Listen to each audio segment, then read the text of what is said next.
ஒரு பெண்ணா எப்படி துணிச்சலா அந்த காரியத்தை தைரியமாக ஃபேஸ் பண்ணி வெளியில் வராங்கன்றதான் இந்த படத்தோட கிளைமேக்ஸ். ஸோ இந்த படத்தை வந்து பார்த்திங்கன்னா தியேட்டரில் போய் பார்த்திங்கன்னா அந்த அளவுக்கு பயங்கர வைபாக இருக்கும். அவங்க ஃபுட்பால் கிரவுண்டில் ஒரு ஃபைட் சீன் இருக்கும், எப்பா செம்மையாக இருக்கும். அதாவது அங்கே இருக்க ரவுடிங்லாம் டபுள் மீனிங்கில் ஃபுட்பால் ப்ளே பண்ணி அவங்கள அட்டாக் பண்ணணுன்னு பார்ப்பாங்க. அதே ஃபுட்பாலை வச்சு அந்த ரவுடிங்கில் இவங்க எப்படி அட்டாக் பண்ணுறாங்கன்னு தான் அந்த ஃபைட் சீன்.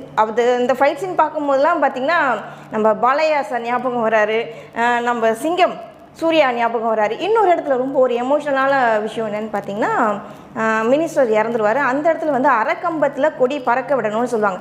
அப்போது ரவுடிங்க என்ன கேட்பாங்க, எங்கள் தலைவர் இறந்துட்டாரு, நாங்கள் அரைக்கம்பத்தில் கொடியை பறக்க விடுறோம் அப்படின்னு அவங்க சொல்லுவோம். கொடியெலாம் அரைக்கம்பத்தில் பறக்க விடணும்னா யார் இறந்தா, எப்படிப்பட்ட ஆளுங்க இறந்தா அரைக்கம்பத்தில் பறக்க விடணுன்றதை அழகாக எக்ஸ்பிளைன் பண்ணிக்கிட்டே அந்த ரவுடிங்களோட ஆளுங்களை